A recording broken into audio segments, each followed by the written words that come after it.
Do you ever feel like your work doesn't mean anything, but you still do it because you feel guilty and unproductive when you're not working? This question hit me like a slap in the face because this has been my life for the past 5 years. I've tried so many businesses and felt the pressure to make money that I find it nearly impossible to stop working sometimes and take a break to ask myself, is this really what I want to do with my life? Is this work really meaningful to me? That's exactly why I brought on my guest today, Fabian Bogun. He has lived, suffered, and learned the ins and outs of meaningful work for entrepreneurs. He's sent over 20,000 plus cold calls and sacrificed nearly everything in his life for his business. But it was a worthy sacrifice because he signed dozens of high ticket clients and absolutely loves his work. In this conversation, expect to learn the habits, routines, and tools that you can easily implement into your life right now to find more meaning from your work. My name is Ryan Lay, and I've spent the past 5 years of my life studying the highest performing entrepreneurs on the planet. And I've ever since influenced hundreds of entrepreneurs to work harder, live healthier, and have a happier life. My mission is simple: to make it effortless for you to work harder than you've ever worked in your life while getting jacked, sleeping more, and building a business that you love. So if you want to work harder on the things that actually matter and mean something to you, then stick around because the games are about to begin. Joining the games from the cloudy highlands of Scotland, Fabian Bogun.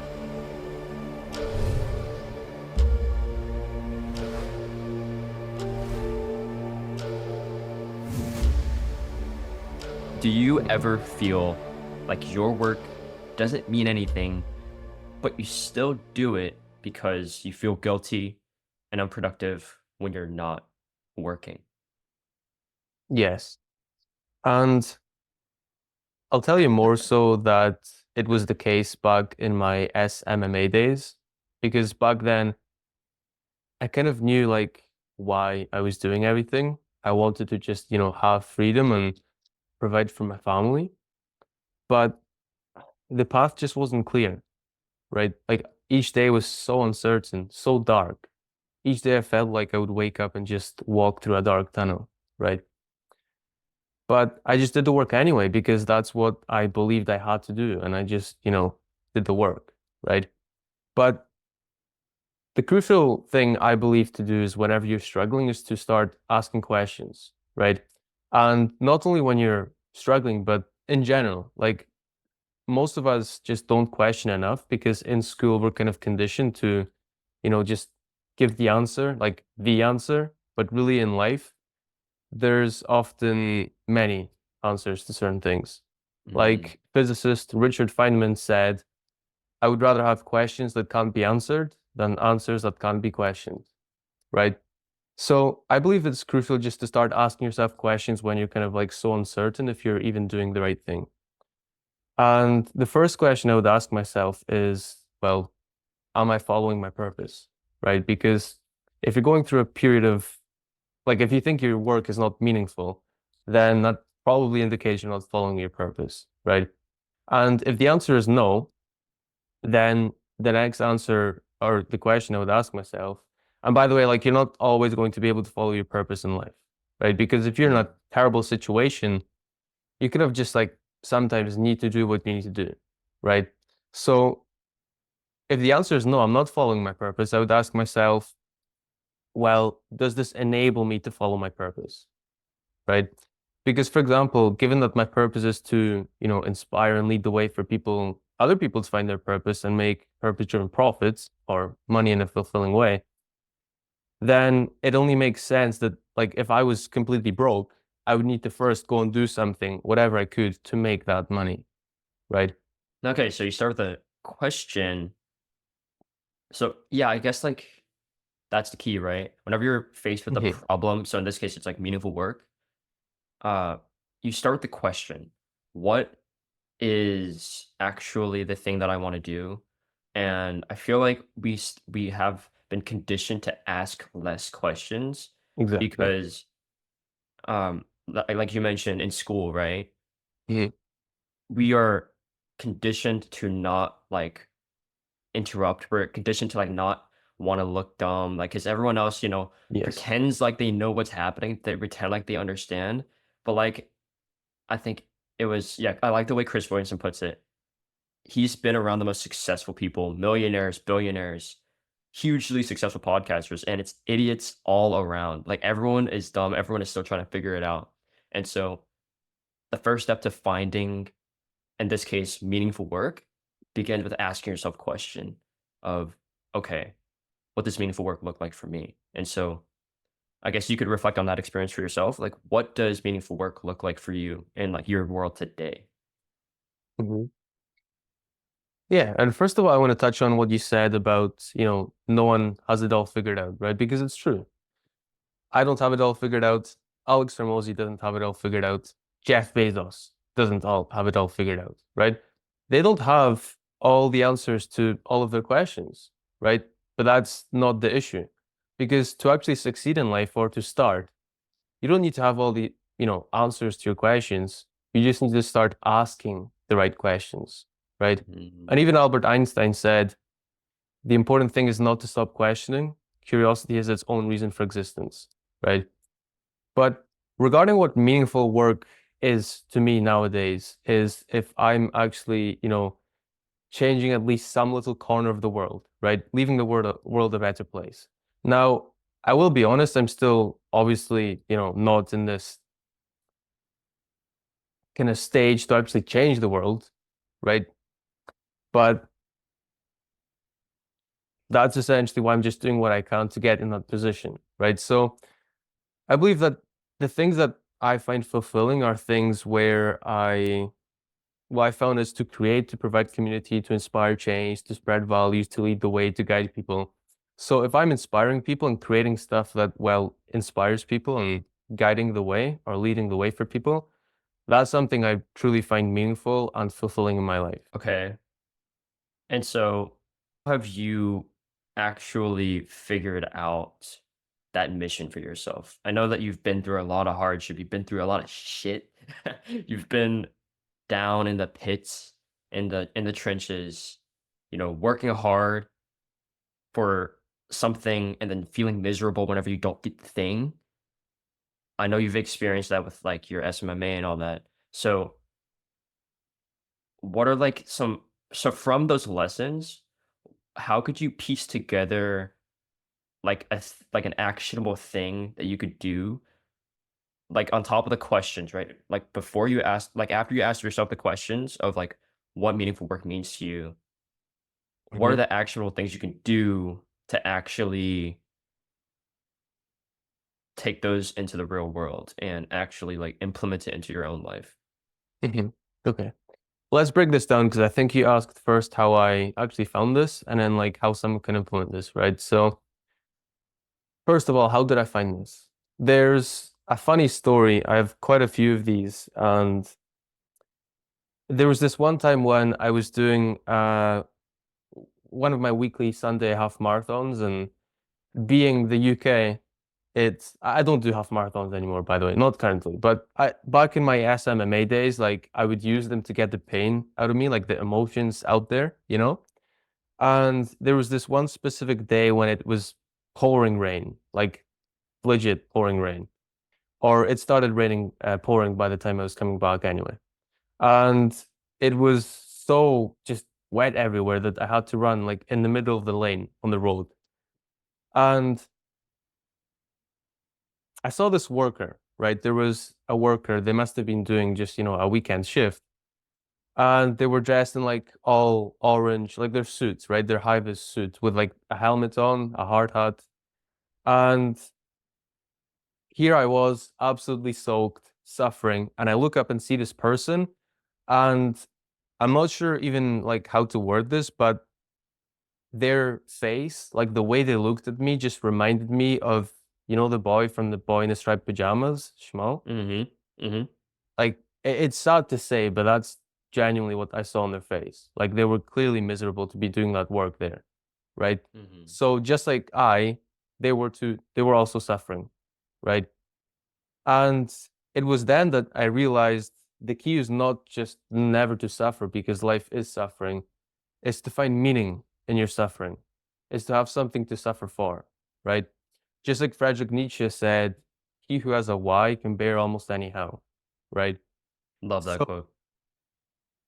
unfortunately, I didn't just like instantly find my thing, my why straight after that, right? But I did eventually come across the book Mastery by Robert Greene. It's up there. And there were quite a few other things that kind of led to this, to me realizing that the meaning of life is not to work so hard that you can quit and escape from work. It's to find work so meaningful to you that you never want to escape from it, right? And that's when I ultimately found the concept of Ikigai, the Japanese concept. And I think this is, a great thing someone can do because you combine what you love, what you're good at, what you can be paid for, and what the world needs, right? So that's a place to start. However, I will say that if you're someone that's quite young, like me, for example, you're not really gonna have all the life experience to, even with the Ikigai exercise, have it all figured out, like what your ultimate purpose in life is, right? And the issue there is that because as young people, we don't have enough experience, it's so crucial to, like, we don't have enough reference points, right, to actually base what we find meaningful and what we want to do off of, right? Mm-hmm. So in those moments, I think it's crucial just to ask yourself, well, what is my anti vision, right? Like, what do I not want? And then, like, literally just start doing the opposite of what you don't want, right? If you don't want to work a 9 to 5 and be stuck in what people call the rat race, start doing the opposite of that. Stop watching Netflix. Start doing all the things that you think will enable you to eventually find what you think is meaningful to you, right? I know you've probably heard this on Chris Williamson's podcast, but I believe that there was an experiment one time where they were testing with hungry rats, right? They were starving in a tube and they had like their tails tied to a spring or something along those lines where they measured how hard the rat would pull, and that was a proxy to, their desire, right? And long story short, they pulled harder when they smelled the smell of of a cat behind them than Mm-hmm. just cheese alone in front of them, right? So we're propelled by pain more than by pleasure, right? We run away from pain harder or more than we do towards pleasure. And that's why I think it just so powerful to ask yourself, what do I not want? Right? And Mm. literally just by taking action, you eventually find what is meaningful to you. Like you will, just like I did, right? I didn't know when I began this whole journey exactly what my, life purpose was, right? I just started doing something because I realized I didn't want to live this mediocre life with an average job and watch my parents working long shifts until way into their 60s. So that's essentially how I found meaning in my work. I started running away from what I didn't want, and eventually, this may work for people now. If you do the Ikigai, for example, exercise, then you may find what you genuinely find meaningful now. But otherwise, ask yourself, what do I not want? What is my anti-vision? And start taking action on that. Yeah, And I love that. Go ahead. would you like me to make it more practical? Uh, yeah, could you dive in a little bit more into like the anti-vision?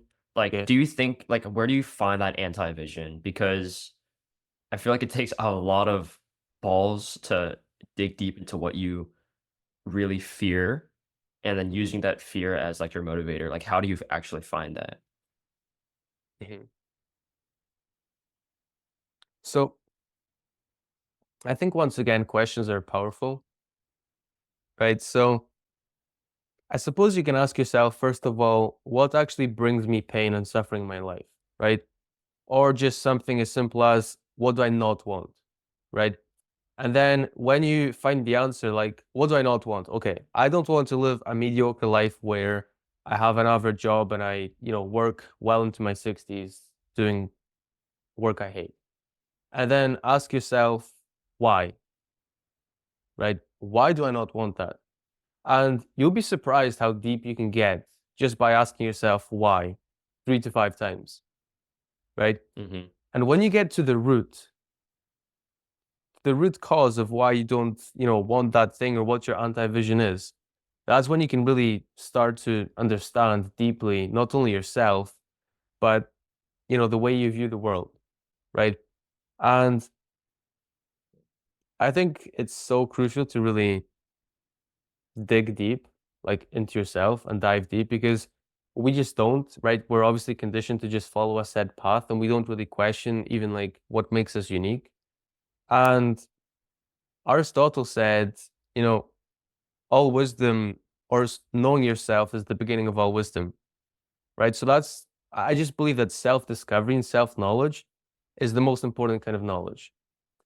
So that's where I would start. And then from there, once you have your anti vision, I would also form your vision, right? What do you actually want? And to make this really practical, because obviously your vision is like this whole huge thing. It's like, Mm-hmm. okay, so I have this vision. I want Yeah. to, change the world doing this thing. Like, what do I do now? Right. So the kind of system I like to use is you take your vision and then from there it goes GPS. So it's like a GPS system, right? Called the GPS system anyway. So you take your vision, what you actually want, right? And then ask, okay, well, what's my big goal for this, right? So your vision may be something like for your whole entire life. And then a big goal that's probably going to be like 3 to 5 years down the line, right? And then you ask yourself, okay, what's the plan to achieve this goal, right? And Mm-hmm. then once you have the plan, what's the system, right? So the vision is like the ultimate big picture of what you want. The goal is like a goalpost in the distance. The plan is the path to get to that goal. And the system is the steps you take along that path, right? And that way you've just broken down a whole entire vision for your life, all the way down into daily habits, right? A Mm-hmm. system. And that's how it all begins, right? Your anti-vision, if you don't know your purpose, then your anti-vision serves as like the driver, your inner drive. And the vision is the picture of what you want, right? And Right. Seneca said, if a man knows not to which port he sails, no wind is favorable, right? And that's why it's so crucial to know what your vision is, what you want, because otherwise, if any opportunities, the wind, come your way, you're not going to know how to make, the most of them because you won't even know which way you want to go. Mm-hmm. Okay. And so when we're talking about anti-vision and vision, do you think this is something we just let percolate in our mind, or do you like actually write it down, journal about it, meditate on it? Like, what are the ways that we can kind of like make it rock solid? Like, instead of just listening to this episode and saying, "Yeah, I will think about my anti-vision. I will think about my vision." Do you think that it's best if we write it down or if we type it up somewhere? Like, what kind of like how would we like really internalize the anti-vision and the vision? Mhm. I think it depends on how much pain you're actually going through in your life. So, David Goggins, for example, I don't think he had to write down why he wanted to change his life, right? He was going through tons of pain with, his father and so on. He didn't really have to write down, as far as I'm concerned, like why he wants to change his life, right? It was pretty, top of mind, right? But if your life is relatively, nice and dandy and it's not really actually that painful and you just kind of want to change something, but you're not like in huge pain or urgency to do so, then 100%. I think it's definitely very valuable to write that down because having something written down and just like looking at it each day, it reminds you of that thing and just like gives you that drive, right, to take action each day. So it really just depends on whether how much pain you're living through, right? Because the thing is, we as humans are actually hardwired to procrastinate, Mm-hmm. right? And the reason is because back in the old days, and by the old days, I mean back like our ancestors, right? When they would hunt. If you were to spend your entire day hunting and just chasing something, you would end up depleted of energy. And when you had to, protect yourself against some real danger, you wouldn't have the energy to do so, right? You'd probably die. And that's why life kind of favored the procrastinators back then because they waited for the right time to pounce. Nowadays, however, we don't really have these kind of dangers, right? That are just going to kill us. Rather, it's distractions that kill us bit by bit, right? And by kill us, I mean they literally just take away our life little by little, right? Procrastination. So, successful people ultimately have, well, there's two different types of successful people, right? And it's pretty obvious that you actually need to take tons of action to achieve your goals and be successful. And the first kind of person is the person who has a pain they need to rise above each day, right? And the second type of person is the person who needs accountability. If you don't have that kind of pain, then it's very valuable to have some kind of accountability, right? Mm-hmm. If you need strong accountability, then that may be someone else, like a friend or a brother, your brother. And if you don't need super strong accountability, then maybe this could just be like a habit tracker that you have and you keep track of for yourself, right? If you have a pain that you need to rise above, like David Goggins is a great example, that's a whole nother story, right? You're just driven as anything. If I want to break this down for how people can do this, you start with pain, you start with questions. You ask yourself, okay, what is painful in my life? What is something that I'm running away from? It's not the cheese, it's not the desire, it's not what I want, but what is it that I don't want? So Yes. first ask yourself some questions and invert your dream outcome with fear.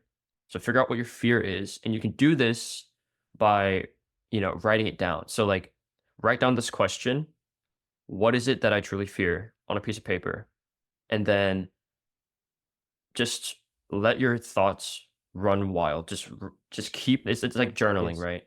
Just write everything that comes to mind, and within that, if you truly let your thoughts run free, you will find the true pain that you're trying to run away from. And this doesn't need to be done in one sitting. You can answer this question over the course of a few days.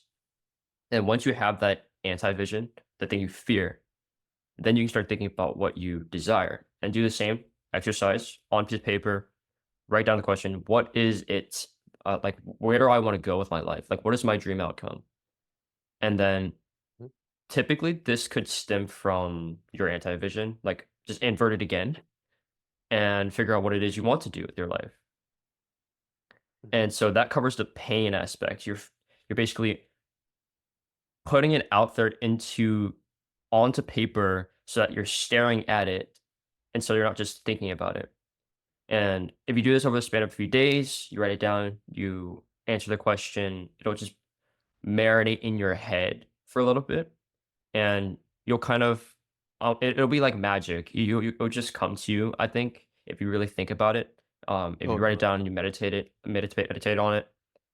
And so after you figure out what your anti-vision and your vision is, then it comes down to accountability, right? So like cutting out distractions, make sure that you're focused, and you know, maybe you can hold yourself accountable. Like you can force yourself to stay aligned with this. You can do it with a habit tracker. You can have like a physical habit tracker, or you could, download an app that helps you track your habits, and then just start building up little micro actions that align with your vision.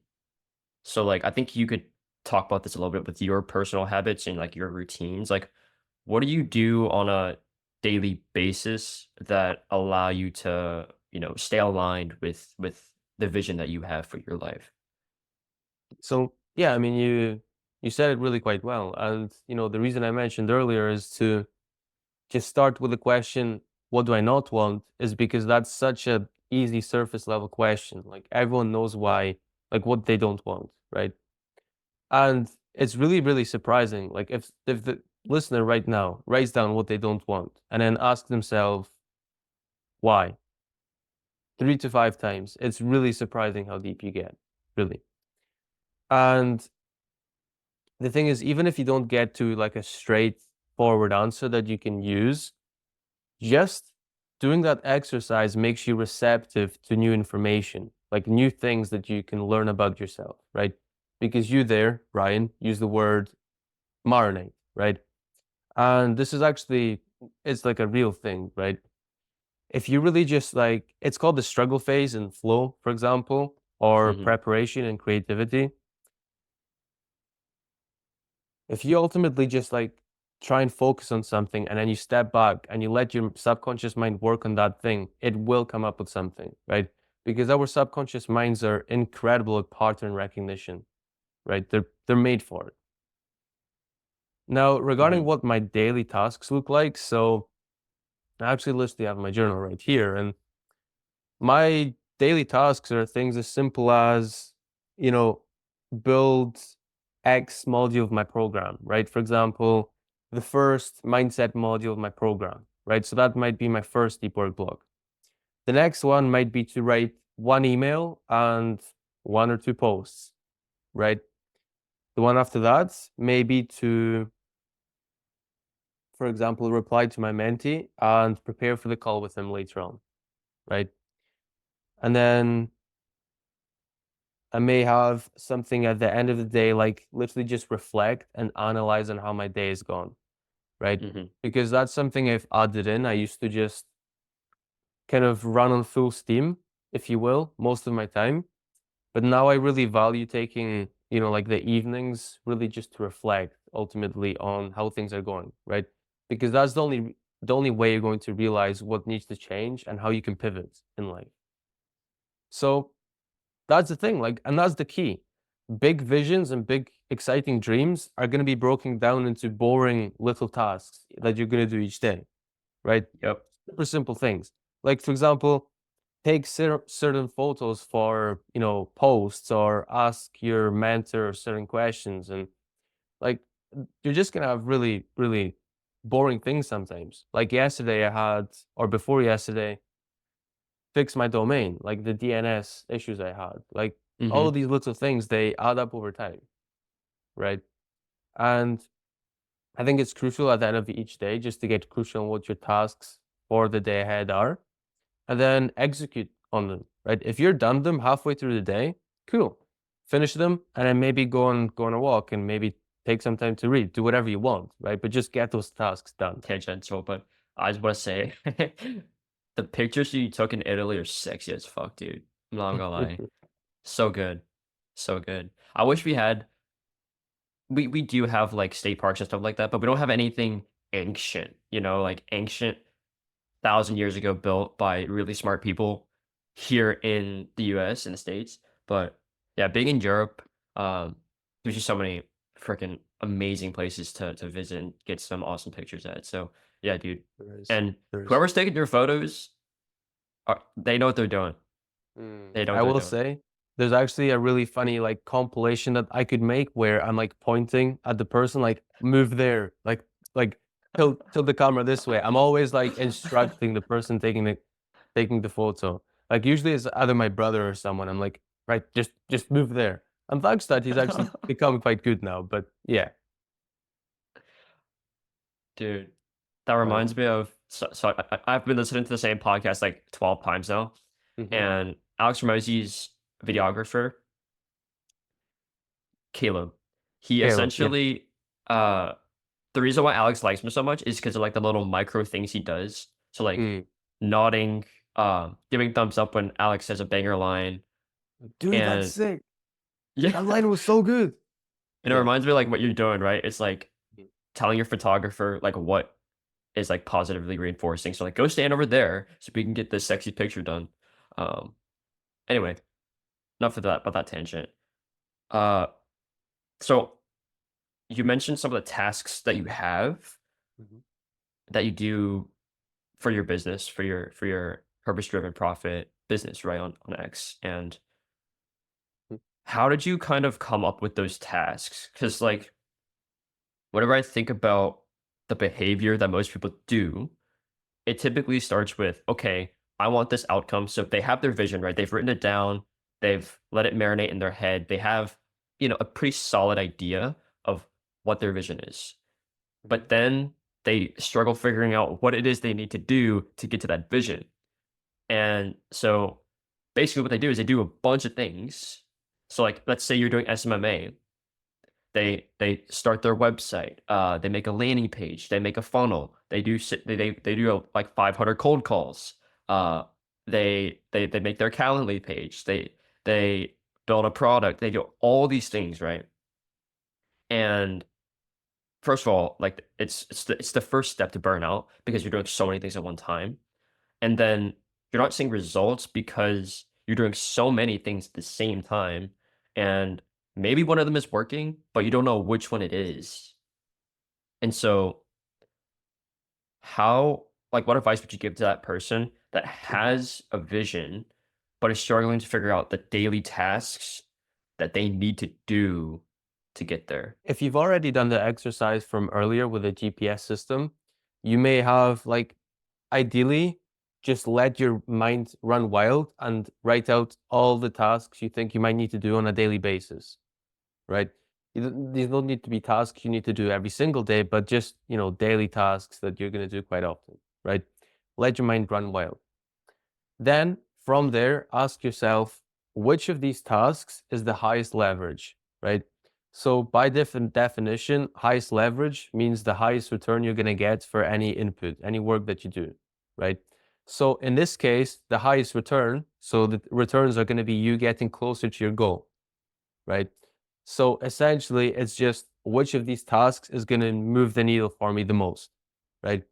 And if you're going to be honest with yourself and really ask yourself, okay, I have no brand. Like, let's say you're at zero, right?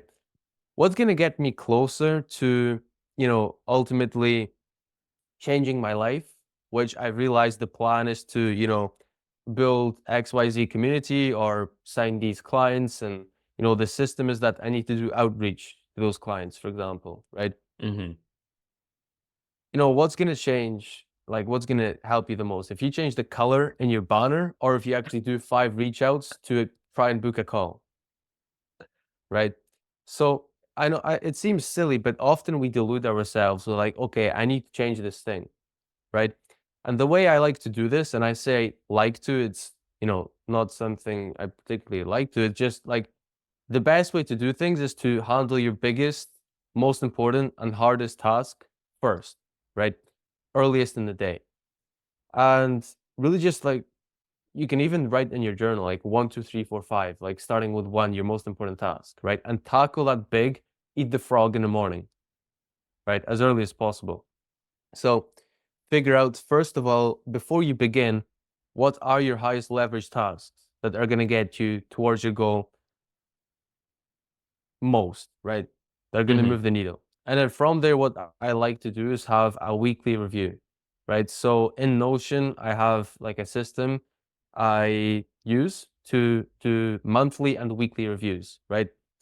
This does not need to be a Notion system. You can do this on a piece of paper. It's just that, I click new and I have the template in Notion, right? And I essentially ask myself, okay, what worked well this week? What didn't work well? What progress did I make towards my goals and how? What challenges did I face? What can I change? What are my action goals for next week? Right?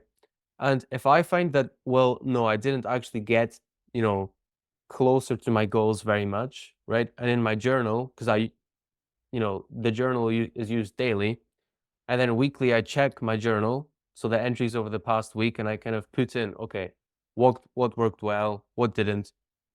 And if I find, okay, well, I actually did 5 reach outs each day and I managed to book a couple of calls. So, that's not insane, but they're working. And sure, I changed the color in my banner, but I didn't see a surplus in daily followers, right? I didn't see an increase or like anything crazy. So I should probably double down on not only improving my content, but in the meantime, just doing some reach outs to be proactive and try and sign those clients, right? So in summary, I would ask myself, first of all the tasks that you listed out for yourself, which of these are highest leverage? And then do a review of your progress each week and month. And that's how you can pivot over time. Okay, so you start with asking your it always starts with asking yourself questions, and Yes. I just love that you mentioned it because it Mhm. saves you time. It saves you so much time to ask yourself the question before you just do the thing. And it's not like procrastination because the question is like a part of the work itself. That's something that Hormozy talks about. People shit Yes. on preparation, but if the preparation is aligned with the work, then it's worth it. It's you do it because 100%. it helps with the work. It makes it more efficient. And so if you ask the question first, okay, of the things I'm doing for my vision, so like if people so it let's say let's for the people that are a little bit farther ahead, so you already have your vision and you're doing things. So say it's like a business and you're doing the tasks to get you there. And so you have these tasks, just list out every single thing you do every single day. Like pull out a piece of paper, write down every little task, like make sure they're very specific, every little thing you do every day on an average day. And then go through and do an audit on it, like you said, figure out Yes. what it is you can eliminate, like what is like completely unnecessary, low leverage, not getting you, it's not moving the needle. So changing the color of your banner, for example, just cut it out. You don't need to do that. And then figure out what you can kind of like automate. So what are the things that you are doing like manually that you could use AI to do for you? And then there's Yes. delegate, which I feel like isn't very relevant because we're kind of starting out. You're still figuring out your vision. You don't want to delegate. You still want to be doing those tasks yourself. And so figure out, okay, based off of that, and I've cut out what I need to eliminate, what's not necessary. I've automated what I don't need to do myself. You're left with the highest leverage tasks. So if you write that down on Yes. paper, you cross out the stuff you don't need to do, you are left with the tasks that you do need to do. And so these are going to be high leverage. So you've asked yourself the question of, okay, what are the things I do that are highest leverage? These things. Hmm. And then you test them out over you do those things only, test them out, and use them as data. I know I was watching a previous podcast that you were on, and you were talking about using your tasks, specifically like your content as data. So we can talk about that in a bit. But Hmm. using your tasks that you decided were high leverage as data, and then iterating over it like over a span of a few weeks, like this won't you can't do that, like you can't do it once and expect to get the amount of data it takes to make a decision. So do this over a course of at least a few weeks, and then or like a week. You can do a week like you do, just do a week where you're doing just these high leverage tasks that you figured out, and then reflect on it, look at the data and see what actually moved the needle. And Yes. you'll find that even some of the high leverage tasks that you figured out for yourself aren't actually that high leverage. So then you can eliminate those or you can automate them or whatever, right? And then eventually you'll dial down onto like two or three things that actually move the needle. Yes. And this, once you figure out what those things are, you can just double down, like do that thing because it's proven to work and you have the data to show that it works. And once you double down, it saves you time because you're not doing all the 15 tasks that you were doing before. And you won't feel so much pressure to just like work harder and think that working harder will magically get you the result because you're focusing on these two or three things and you're working hard on those things. And since you've proven that they work, you're going to get results. So, yeah, I love that little framework that you came up with for thinking about tasks in terms of leverage. Yes. Awesome, dude. Um, and then I want to talk about, I guess, the final stage of like meaningful work, which is it's an infinite game, which is like reflection. Yes. I love that you mentioned taking the time after you work to relax, to reflect, to maybe go to the gym, go for a walk. Because when you're constantly just working 16-hour days, and you give your mind like no time to actually reflect, then it's really difficult to stay aligned with your vision because Yes. you're just doing the thing. You barely have time to even think about what you're doing, and so it becomes mindless. So, Yes. what are the routine like? What's your daily routine look like now in terms of like your work? And then how do you spend the time where you're not working to kind of reflect and, deep more develop a better relationship with your vision? Mhm. Yeah. So just to touch on really quickly, something I didn't think of because you brought this up, essentially with delegation, you can use the Eisenhower matrix to really ask yourself what's important but not urgent, and what's urgent but not important, right? What can I eliminate and what can I delegate? And most of us, the truth is we actually know exactly what's going to move the needle for us, right? We're often just not honest with ourselves because we don't want to do the hard thing, right?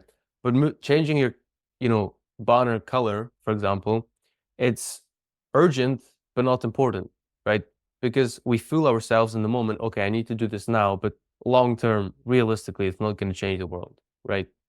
So if you really just use like these four squares and like write your things in each of them, you can be honest with yourself. Which of these can I eliminate and which of these actually are important? And do your important ones first. Now, regarding on how my days are structured. So in the morning, I wake up and in the summer, I would always go for a walk first just to get some sunlight in my eyes.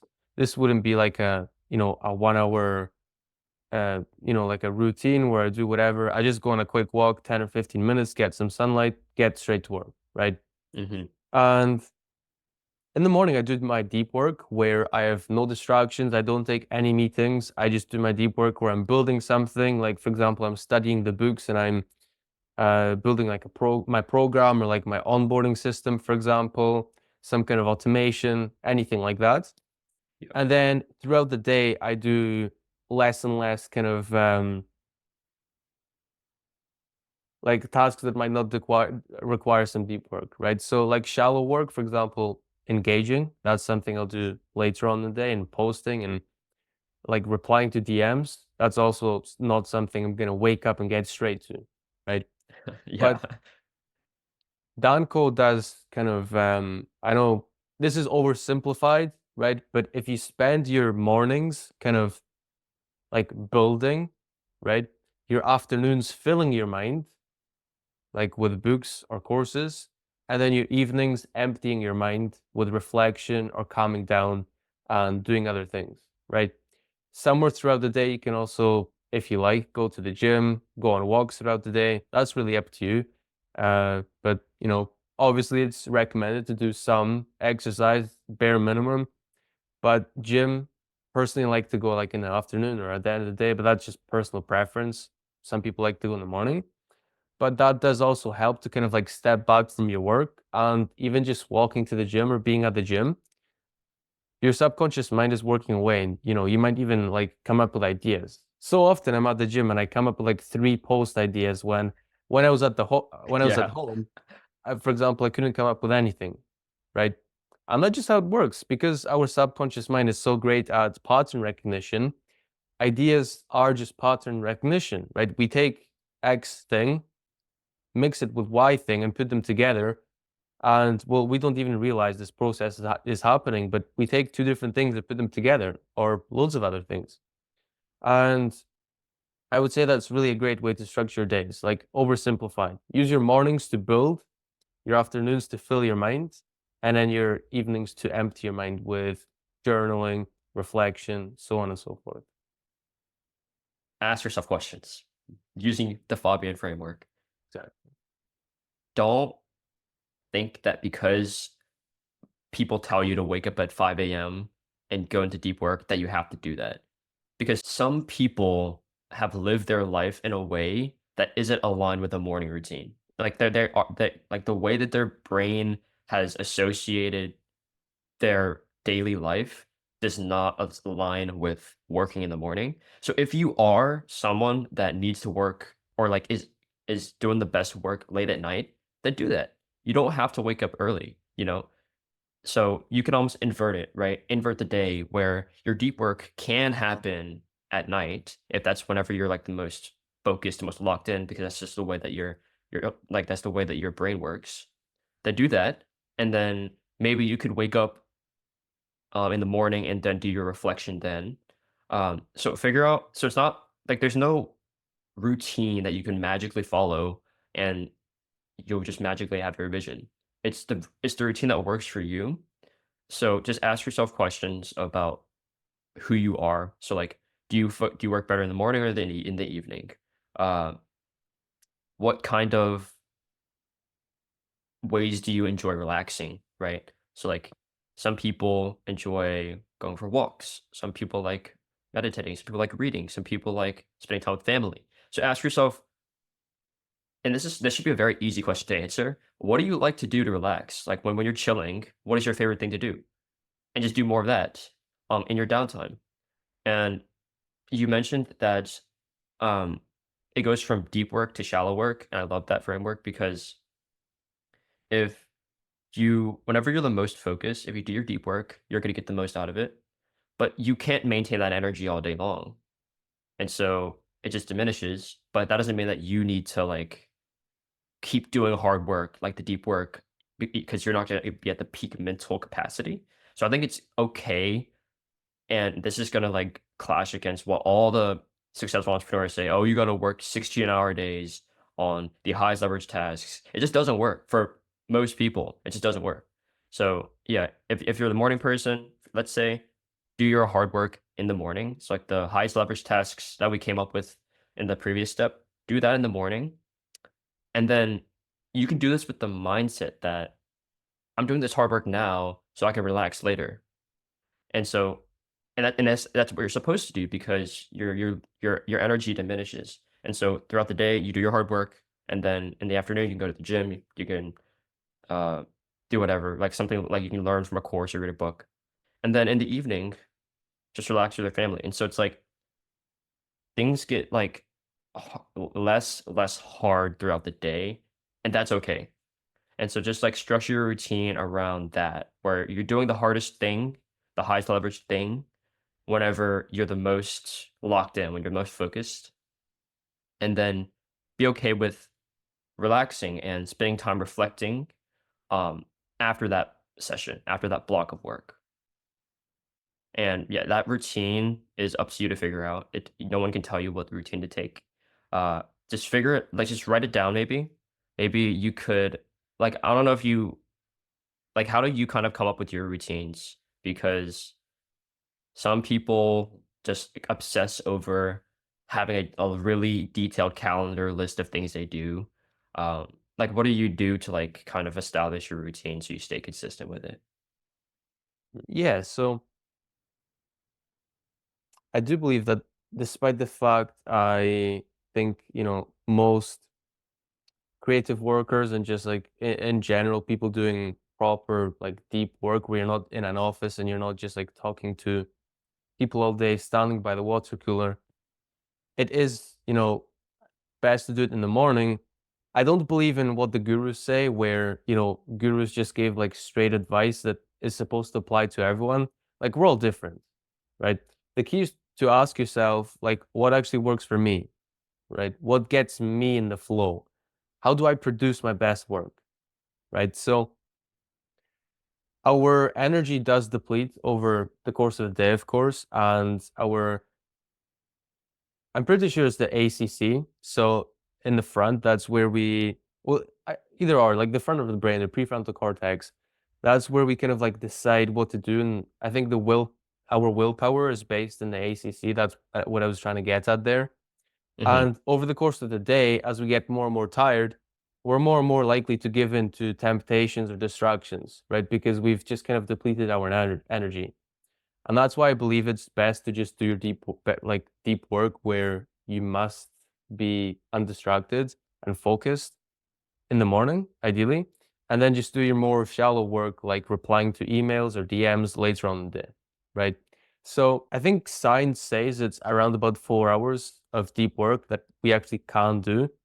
This doesn't mean you need to like, limit yourself to only doing 4 hours. You can do 4.5 or 5 or however, and then just do more shallow work later on if you like. But it seems to be around about 4 hours that we do our best work, right? And instead of just spending 10 or 16 hours working all day doing monotonous work, just like sprint, right? Sprint and rest.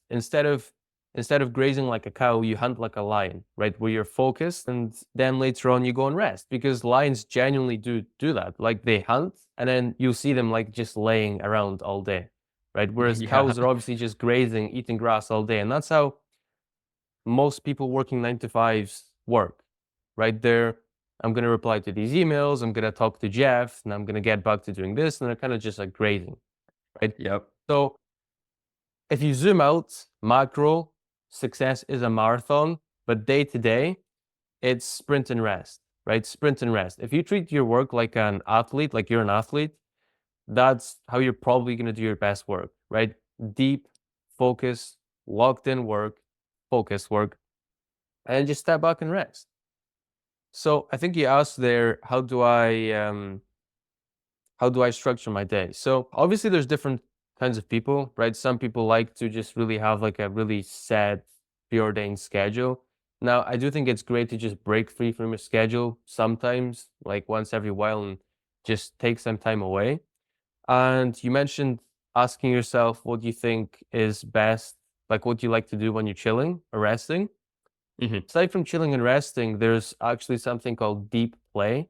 So it's just like deep work, except if your work is, for example, you're a writer, right? But you also like skiing, and that also gets you in the flow, then that's excellent, right? Because you're doing more kind of like things that get you in the flow and where you can pursue mastery, right? But you're doing a different task, right? So it's different parts of your brain that are activated, right? Hmm. And it's still challenging. You're still improving yourself, but those parts of your brain that were used to write may be resting or, kind of less active, right? So personally, despite the fact that I think I'm relatively right-brained, because I am more so like kind of on the creative side and like I'm extroverted and so on.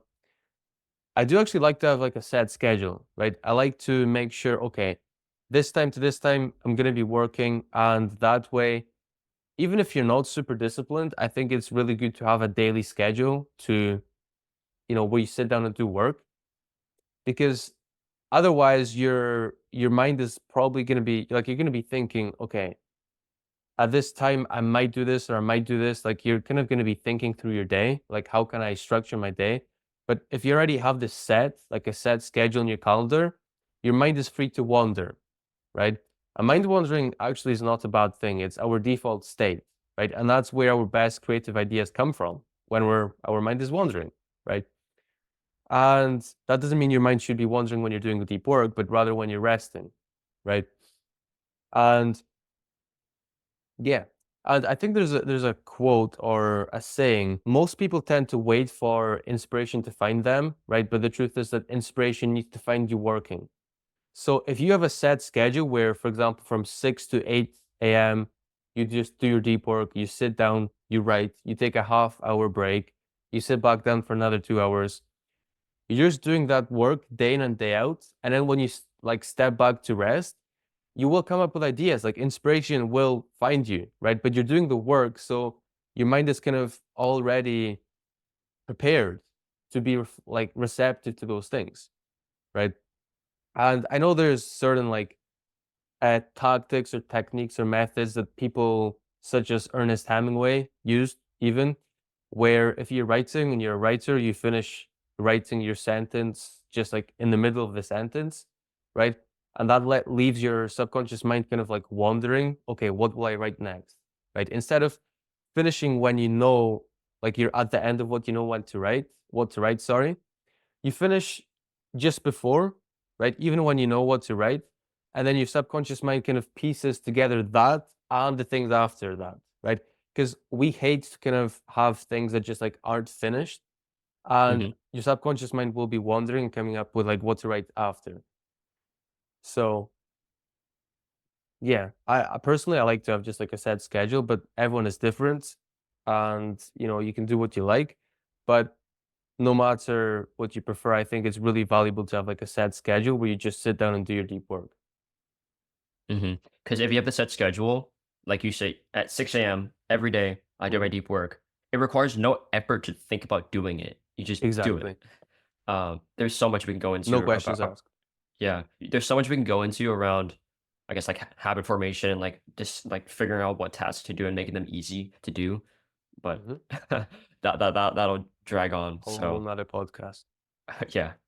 Let me summarize quickly the action steps that people can do to find meaningful work and answer this question Hmm. that I feel like we don't ask enough.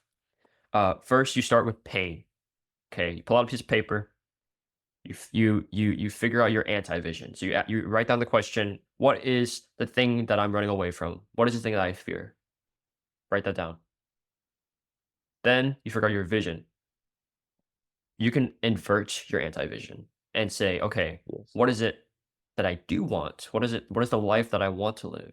Write that down. And then after you figure out your anti-vision, your vision, you can move on to accountability and figuring out the highest leverage tasks that you can do that align with your vision. So write down a list of tasks that you do every day. Cross out the ones that don't move the lever, that are low leverage, that don't get you the results, and you'll be left with a handful of them. Do those things over the span of a week, and then reflect on it at the end of the week and see which, like using that data, figure out which ones were the highest leverage, then double down on those. And the cool thing about it is that those high leverage tasks become what you do in your deep work, which is the next stage, which is this idea of doing your hard work in a focused block of deep work. So your highest leverage task, put them in there. And then once you're done with that, and it just takes like 2 to 4 hours, right? Once you're done with that, the rest of your day is yours. You can have deep play. You can have time to reflect. You can have time to go have a picnic with your family. Like go do the things that allow you that bring you happiness in your life, joy in your life. And as you do that, your mind will naturally marinate on these ideas. You know, your vision will actually be actualized because you've already done the work and now you're doing the inverse of the deep work. You're doing the deep play. I love that framework, by the way. And I've never heard of deep play before, but yeah, that's awesome. And then those are the opposite ends of the spectrum. And in between your deep work, your deep play, shallow work. Shallow work sounds bad. It sounds like, why would I do shallow work, right? But it's actually really helpful. This could be reading, this could be learning. It's kind of like what people call mental masturbation, but it's actually a good thing because you're still making progress towards something. It just takes less energy than that deep work. So you cover your high leverage tasks in your deep work, and then it's done. And then you get to spend the rest of the day learning and reading, and then doing the things that you actually love and reflecting on, you know, your vision and whether the things you're doing every day actually align with it. Cool. So that's something people can do to hopefully find some meaningful work in their life. It starts with asking questions, writing things down, showing up every day for a few hours to do some really hard work, and then spending the rest of the day going skiing and reflecting on it. Fabian, I love ending off every episode with one question. If you could experience 1 minute of one moment of one memory in your life again, what would it be and why would you choose to experience it again? That's an incredible question. I would say I'd almost definitely go back to a point in my childhood when I was essentially away back in Poland actually, and just like as a kid I really loved cars. So it would honestly just be just to any moment in my childhood where I could just relive those moments and see, you know, the bright colors that you see as a kid, and just relive any moments from being a child, 6, 5, 7 years old, you know? Honestly, probably that. And if I could tell my younger self a few things, even better. Love it, man. Love it. If you could tell yourself that one thing, like in one sentence, what would it be? Your curiosities and pursue your purpose. Ladies and gentlemen, Fabian Bogun. Dude, are you kidding me? Absolutely phenomenal conversation. I love you. Blew my mind, taught me a few things. Thank you for hopping on, dude. Been a great pleasure. Thank you so much, Ryan. Thank you for the warm welcome, and thank you for the incredible ending there. Honestly, it's been amazing talking to you, and I look forward to the next one.